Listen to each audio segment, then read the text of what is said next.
বর্তমান ইরাকের রাজধানী বাগদাদ থেকে অনতিদূরে। যেই বাগদাদকে আল্লাহ সুবহানাহু ওয়া তাআলা কোরআন মাজিদে বলেছেন বাবেল, ওয়া মা উনজিলা মিনাল মালাকাইনি, আল্লাহ দুইজন ফেরেশতা অবতীর্ণ করেছিলেন হারুত এবং মারুত নামে বিবাবেল, বাবেল নগরীতে অবতীর্ণ করেছিলেন। সেই বাবেলকেই আজকে বলা হয় বাগদাদ। এই বাগদাদ বা বাবেল নগরীর নিকটবর্তী কোন অঞ্চল হচ্ছে ইব্রাহিম আলাইহিস সালাতু ওয়াস সালামের পিতৃপুরুষের আবাসস্থল। যখন ইব্রাহিম আলাইহিস সালাতু ওয়াস সালামের পিতা তাকে তার বাড়ি থেকে বের করে দিলেন, তথা বাগদাদ থেকে বের করে দিলেন, তথা ইরাক থেকে বের করে দিলেন, তখন আল্লাহ কোরআনে বলছেন আমি ইব্রাহিমকে আশ্রয় দিয়েছি এই পবিত্র মাটিতে। আল্লাহু আকবার।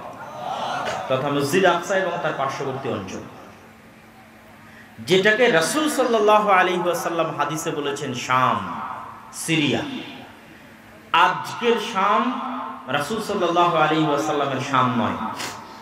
রাসূলুল্লাহ সাল্লাল্লাহু আলাইহি ওয়াসাল্লাম যতবার শাম বলবেন ততবার আজকের সিরিয়া, তার সাথে আজকের ফিলিস্তিন, আজকের লেবানন, আজকের জর্ডান, আজকের ইসরায়েল, এই 4-5টা সকল রাষ্ট্রগুলো রাসূল সাল্লাল্লাহু আলাইহি ওয়াসাল্লামের শামের অন্তর্ভুক্ত। একই এরিয়া, একই অঞ্চল, একই কালচার। ব্রিটিশরা ছোট্ট ছোট্ট টুকরা করে ভেঙে ভেঙে ভেঙে ভেঙে তার মধ্যে থেকে 1948 সালে মধ্যপ্রাচ্যের বিস্ফোরা ইসরায়েলকে তৈরি করেছে। যেমনভাবে 1947 সালে এই বিশাল মুসলমানদের ভারত উপমহাদেশকে ভেঙে টুকরো করে হিন্দুত্ববাদী ভারত তৈরি করেছে, ঠিক মুসলমানদের বিশাল আরব স্বাধীন অঞ্চলকে ভেঙে টুকরো টুকরো করে ইসরায়েলকে তৈরি করেছে। 1 বছরের ব্যবধান, 1947 এবং 1948। আর আল্লাহ সুবহানাহু ওয়া তাআলা আবার পবিত্র কোরআনে বলছেন যা কাকতালীয়ভাবে মিলে গেছে। আল্লাহ সুবহানাহু ওয়া তাআলা আবার পবিত্র কোরআনে বলছেন যে মুমিনদের উপর যারা আসাদ্দুন নাস আদাওয়া, শত্রুতার দিক থেকে মুমিন এবং মুসলমানদের উপর সারা পৃথিবীর সকল জাতি গোত্র ধর্ম বর্ণকে ছাড়িয়ে যাবে 2টা গোত্র। একটা হচ্ছে আজকের যুগের জায়নিস্টরা, আর একটা হচ্ছে আজকের যুগের ব্রাহ্মণ্যবাদীরা। জায়নিস্টরা এবং ব্রাহ্মণ্যবাদীরা মুসলমানদের সাথে যা শত্রুতা করবে, পৃথিবীর আর কেউ সেই শত্রুতা করবে না, এটা আমি বলিনি, আল্লাহ বলছেন। তো সেই শত্রুতা করার কাকতালীয়ভাবে সময়কালও মিলে গেছে 1947 এবং 1948। এই জন্য আমার কিছু বক্তব্যে বলা আছে যে বাংলাদেশের মধ্যে গাজা হওয়ার সকল সম্ভাবনা বিরাজমান, যদি ইল্লা মান রাহিমা রাব্বি, যদি আমার প্রতিপালক আল্লাহ সুবহানাহু ওয়া তাআলা আমাদের প্রতি দয়া না করেন। সম্মানিত উপস্থিতি, তাহলে কি বলছিলাম? আলোচনা করছিলাম এই মাটির পবিত্রতা, এই মাটির মহত্ব সম্পর্কে। এই মাটিকে যে পবিত্র মাটি হিসেবে ঘোষণা করা হয়েছে সেটিও আল্লাহ সুবহানাহু ওয়া তাআলা পবিত্র কোরআনে ঘোষণা করেছেন। আল্লাহ সুবহানাহু ওয়া তাআলা যখন বনু ইসরাইলকে আদেশ দিচ্ছেন যে তোমরা বিজয়ের জন্য, যুদ্ধের জন্য এগিয়ে যাও, প্রবেশ করো এই শহরে, তখন আল্লাহ সুবহানাহু ওয়া তাআলা পবিত্র কোরআনে এই শহরকে সম্বোধন করেছেন উদখুলুল আরদাল মুকাদ্দাসা, তোমরা এই পবিত্র নগরীতে প্রবেশ করো, যেখান থেকে আমরা বলি বাইতুল মুকাদ্দাস। আল্লাহ কোরআন মাজিদে বলেছেন আল আরদুল মুকাদ্দাসা, পবিত্র ভূমি। আল্লাহ কোরআনে বলছেন আমি মসজিদ আকসা এবং তার চারপাশে বরকত রেখেছি। মহান আল্লাহ সুবহানাহু ওয়া তাআলা কোরআন মাজিদে বলছেন এই মাটিতে সমগ্র পৃথিবীর জন্য বরকত রেখেছি।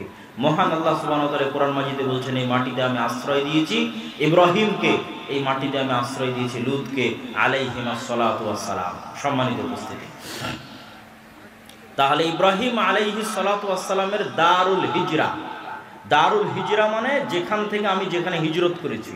মুহাম্মদ সাল্লাল্লাহু আলাইহি ওয়াসাল্লাম মক্কা থেকে মদিনায় হিজরত করেছেন, এই জন্য মদিনা শেষ নবী মুহাম্মদ সাল্লাল্লাহু আলাইহি ওয়াসাল্লামের দারুল হিজরা। এই জন্য মদিনার প্রতি মুহাম্মদ সাল্লাল্লাহু আলাইহি ওয়াসাল্লামের ভালোবাসা ছিল সীমাহীন। এই জন্য ইসলাম কিয়ামত পর্যন্ত টিকে থাকবে, কোথাও যদি না থাকে মদিনায় থাকবে। ঠিক মুহাম্মদ সাল্লাল্লাহু আলাইহি ওয়াসাল্লাম তার পিতা ইব্রাহিমের দারুল হিজরা, ইব্রাহিম আলাইহিস সালাতু ওয়াস সালামের দারুল হিজরা শাম সম্পর্কে, হক যেমন মদিনায় থাকবে, হক তেমন শামে থাকবে, তার ভবিষ্যৎবাণী করতে গিয়ে রাসূলুল্লাহ সাল্লাল্লাহু আলাইহি সাল্লাম বলেন, আল্লাহুম্মা বারিক লানা ফি শামিনা, হে আল্লাহ আপনি আমার পিতা ইব্রাহিমের দারুল হিজরা সিরিয়াতে বরকত দান করুন। আর এক হাদিসে রাসূলুল্লাহ সাল্লাল্লাহু আলাইহি সাল্লাম বলেন, লা তাযালু তায়ফাতুম মিন উম্মতি যাহিরিনা আলাল হক লা ইয়াদুররুহুম মান খাযালাহুম আও লা ইয়াদুররুহুম মান খালাফাহুম আও কামা ক্বালা আলাইহিস সালাতু ওয়াস সালাম। কিয়ামত পর্যন্ত আমার উম্মতের একটি দল, একটি জামাত হকের উপর লড়াইরত থাকবে। কিয়ামত পর্যন্ত হকের উপর লড়াইরত থাকবে। পৃথিবীর কোনো শক্তি তাদের ক্ষতি করতে চাইলেও ক্ষতি করতে পারবে না। এই হাদিসের বিভিন্ন রিওয়ায়াতে রাসূলুল্লাহ সাল্লাল্লাহু আলাইহি সাল্লাম বলেছেন, তোমরা যদি তাদেরকে খুঁজতে চাও তাহলে শাম সিরিয়ার মাটিতে খোঁজো। তাহলে কি বোঝা গেল? আল্লাহর নবীর দারুল হিজরা মদিনায় যেমন হক থাকবে, কিয়ামত পর্যন্ত ঈমান এবং ইসলাম থাকবে, ঠিক রাসূল সাল্লাল্লাহু আলাইহি ওয়াসাল্লামের পিতা ইব্রাহিমের দারুল হিজরা শামে কিয়ামত পর্যন্ত হক থাকবে। সম্মানিত উপস্থিতি, এই মসজিদে আকসার ইতিহাস কি? আল্লাহ সুবহানাহু ওয়া তাআলা কোরআন মাজিদে বলেন, ইন্না আউওয়ালা বাইতিন উদিআ লিন-নাস বিবাক্কাহ, সারা পৃথিবীর মানুষের জন্য ইবাদত হিসেবে প্রথম যে মসজিদ তৈরি করা হয়েছে সেটা মক্কায়। কোরআনের আয়াত। তো সাহাবীরা রাসূল সাল্লাল্লাহু আলাইহি ওয়াসাল্লামকে জিজ্ঞেস করছে, আল্লাহর নবী প্রথম মসজিদ যদি মক্কার হারাম হয় সুম্মা আইয়ু, তাহলে মক্কার হারামের পর দ্বিতীয় পুরাতন মসজিদ কোনটা? সহিহ বুখারীর হাদিসে রাসূলুল্লাহ সাল্লাল্লাহু আলাইহি সাল্লাম উত্তরে বলছেন, দ্বিতীয় পবিত্র মসজিদ, পুরাতন মসজিদ হচ্ছে মসজিদ আকসা। সাহাবী জিজ্ঞেস করলেন, কাম বাইনাহুমা, আল্লাহর নবী মক্কার মসজিদে হারাম আর জেরুজালেমের মসজিদে আকসা এই দুইটার মধ্যে দূরত্ব কত দিনের? আল্লাহর নবী বললেন, 40 আম, 40 বছরের ব্যবধান। এই জন্য পৃথিবীর 3টে পবিত্রতম স্থান, যেই স্থানে যাওয়ার উদ্দেশ্যে, ইবাদতের উদ্দেশ্যে সফর করলে নাকি হবে। পৃথিবীর এমন 3টা পবিত্রতম স্থান, যেই স্থানে ইবাদত করার উদ্দেশ্যে সফর করলে নাকি হবে। এই 3টে পবিত্রতম স্থানের একটা হচ্ছে মক্কার মসজিদে হারাম, একটা মদিনার মসজিদে নববী, আর একটা জেরুজালেমের মসজিদে আকসা। কিন্তু দুর্ভাগ্য আমাদের, হতভাগা আমাদের জেনারেশন, কেননা আমাদের পূর্বপুরুষরা এই সৌভাগ্যে মণ্ডিত ছিলেন যে তারা হজ সফরে গেলে একসাথে 3টা পবিত্র মসজিদেই সালাত আদায়ের সুযোগ পেতেন। আর দুর্ভাগ্য আমাদের যে আমরা 2টা মসজিদে সালাত আদায়ের সুযোগ পাই, আর একটা মসজিদ থেকে আল্লাহ আমাদের বঞ্চিত করে রেখেছেন আমাদের কর্মফলের কারণে। সম্মানিত উপস্থিতি, এই মসজিদ কেন্দ্রিক আর 2টা সংক্ষিপ্ত ইতিহাস বলে এই পরিস্থিতির কারণ কি এবং আমাদের শিক্ষা কি সেই দিকে এগিয়ে যাব। আর 2টা সংক্ষিপ্ত ইতিহাস কি? সুলাইমান এবং দাউদ আলাইহিস সালাতু ওয়াস সালাম সমগ্র পৃথিবীব্যাপী যে মহা রাজত্ব প্রতিষ্ঠা করেছিলেন, যেই রাজত্ব অতীতে কেউ কোনোদিন প্রতিষ্ঠা করেনি, ভবিষ্যতে কেউ কোনোদিন প্রতিষ্ঠা করবে না, সেই মহা রাজত্বের হেডকোয়ার্টার, সেই মহা রাজত্বের রাজধানী ছিল এই জেরুজালেম, এই মসজিদে আকসা। এবং আজকের মসজিদে আকসার যে গ্রাউন্ড, এই গ্রাউন্ড সুলাইমান আলাইহিস সালাতু ওয়াস সালামের তৈরি করা। যে উঁচু এরিয়াটা সরজমিন থেকে, যে উঁচু এরিয়ার মধ্যে খ্রিস্টানদের গির্জাও আছে, ইহুদিদের সিনাগগও আছে, মুসলমানদের কিবলি মসজিদও আছে। কিবলি মসজিদটাই মূলত মসজিদে আকসা হিসেবে গণ্য হয়। আর পুরো গ্রাউন্ডটা আল আরজুল মুকাদ্দাসা, পবিত্র ভূমি হিসেবে গণ্য হয়। কিন্তু পুরো মসজিদটাই মুসলমানেরা সালাত, পুরো এরিয়াটাই মুসলমানেরা সালাত হিসেবে ব্যবহার করে না অথবা করার সুযোগ পায় না। তৃতীয় কি ঘটনা এই মসজিদের সাথে সম্পৃক্ত আপনারা সবাই জানেন। একটা বললাম দাউদ এবং সুলাইমান আলাইহিস সালাতু ওয়াস সালামের রাজত্বের রাজধানী, হেডকোয়ার্টার। তিনি জিনদের দিয়ে এই মসজিদ তৈরি করিয়েছেন। কোরআনে আল্লাহ সুবহানাহু ওয়া তাআলা বলছেন, সুলাইমান আলাইহিস সালাতু ওয়াস সালামের মৃত্যুবরণ অনেক দিন হয়ে গেছে, তারপরও জিনেরা বুঝতে পারেনি যে তিনি মারা গেছেন, কার্যক্রম চলতে থেকেছে। দ্বিতীয় ঘটনা হচ্ছে বর্তমান বিশ্বের যেই ধর্মের অনুসারী সবচেয়ে বেশি, কাগজে কলমে নামকা ওয়াস্তে, প্র্যাকটিক্যাল নয়, সেটা যে খ্রিস্টান ধর্ম।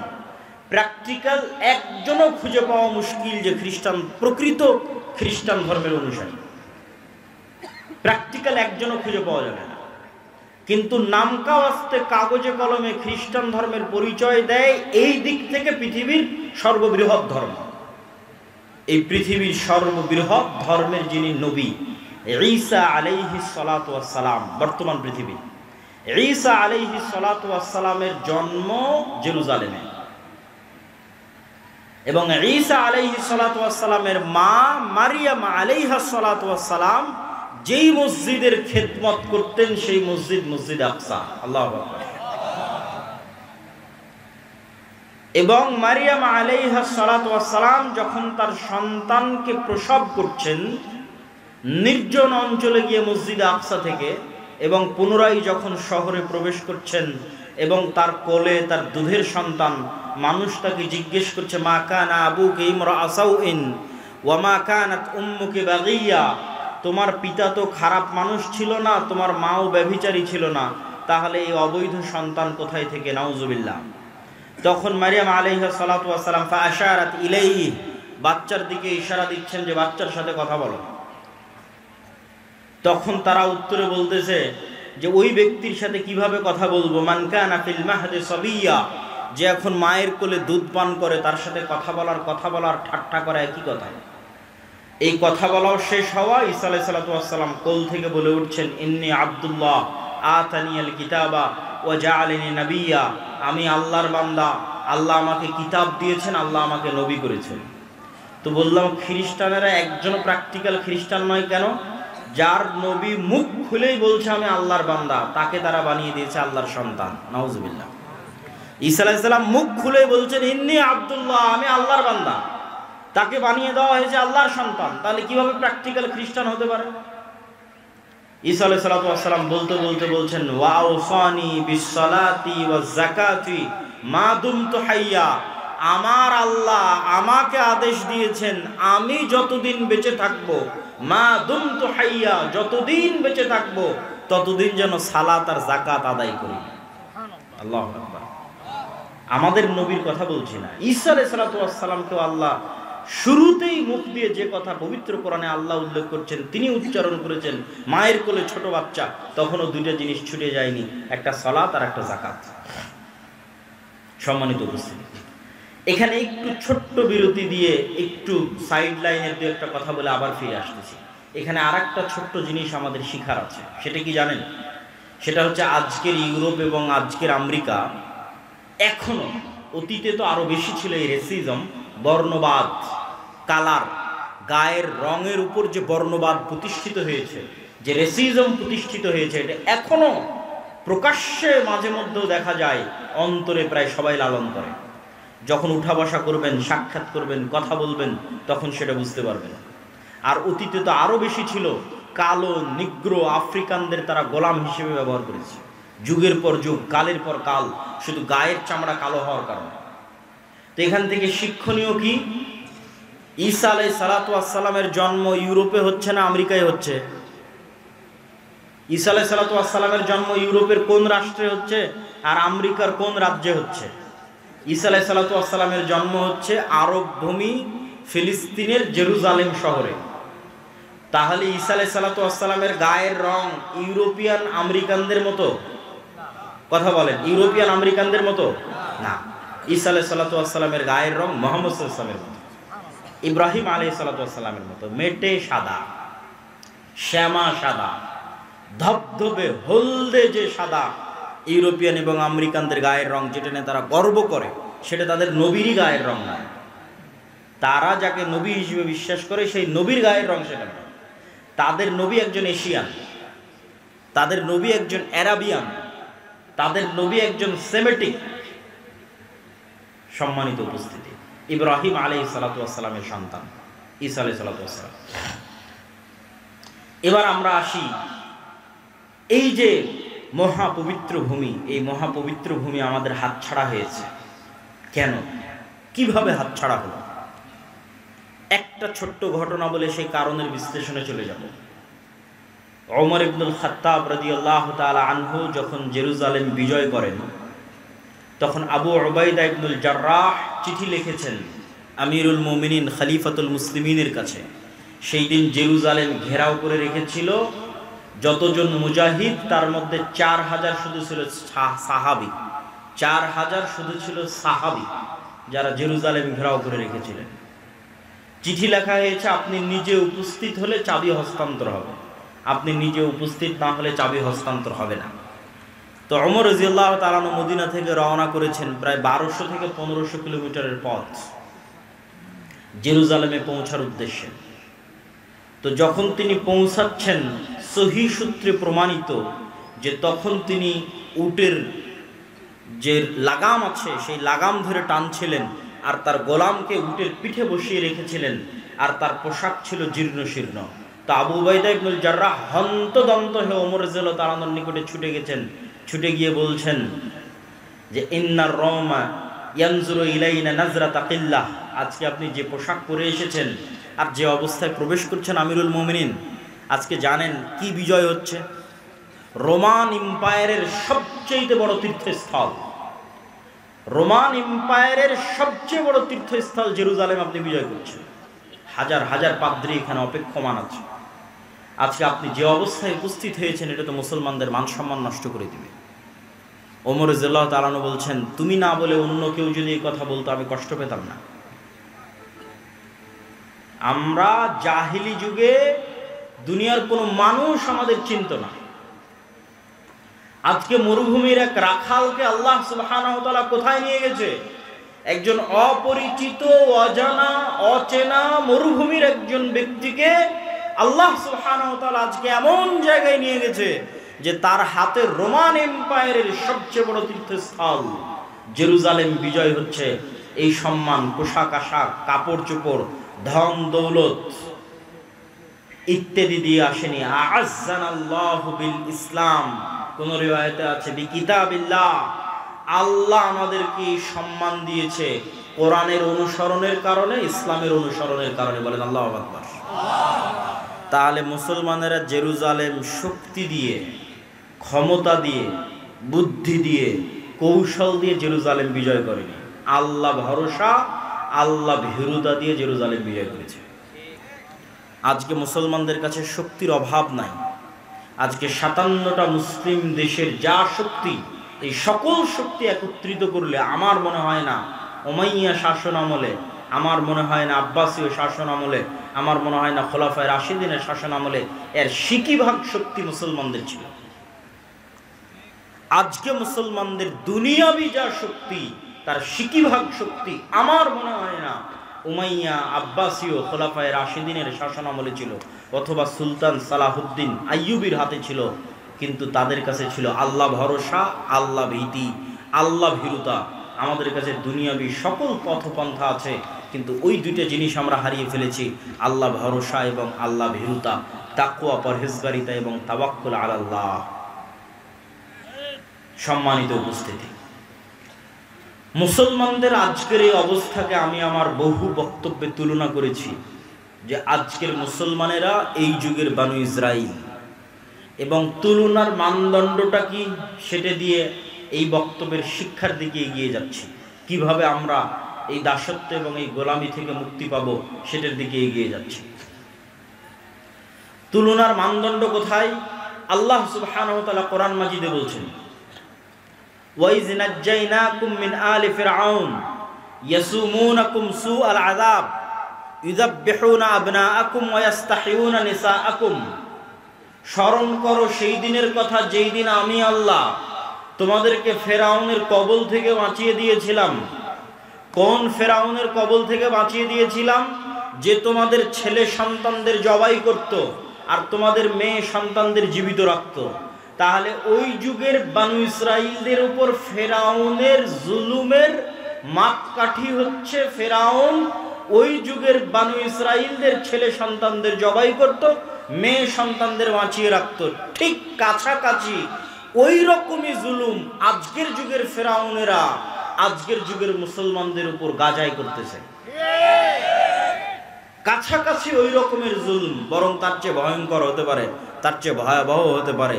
এখানে নারী পুরুষ শিশু পার্থক্য ছাড়াই গত 1.5 বছরে 50,000-এর বেশি নারী পুরুষ শিশুকে গাজার মাটিতে হত্যা করা হয়েছে। নাউজুবিল্লাহ।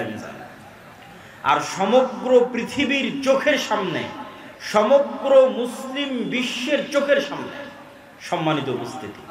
তাহলে আমি বলছি আজকের যুগের মুসলমানেরা, আজকের যুগের বানু ইসরাইল, ওই যুগের বানু ইসরাইলের উপর যেভাবে ফেরাউনের জুলম এবং অত্যাচার চলত, এবং এটা বলার পিছনে আমার লজিক আর একটা আছে, এটার থেকে আপনাদের শিক্ষা আছে। সেই লজিকটা হচ্ছে, পবিত্র কোরআন খোলেন, সূরা বাকারা পড়েন। সূরা বাকারায় আল্লাহ সুবহানাহু তাআলা যেই জাতির বর্ণনা লম্বা সময় যাবত দিয়েছেন, সেই জাতির নাম বানু ইসরাইল। লম্বা সময় যাবত ছোট্ট ছোট্ট ঘটনা আল্লাহ বানু ইসরাইলের তুলে ধরেছে।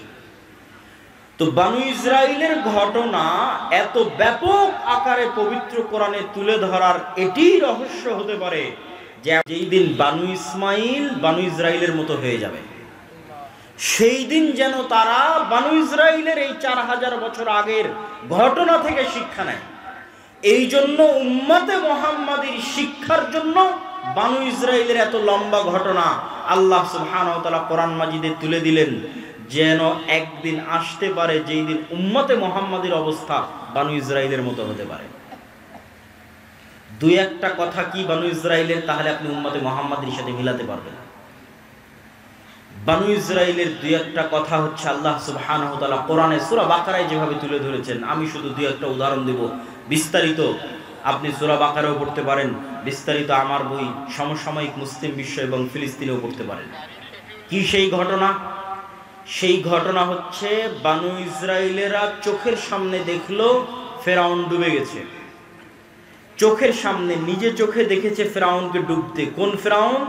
যে ফেরাউন তাদের ছেলে সন্তানদের জবাই করত, মেয়েদের বাঁচিয়ে রাখত।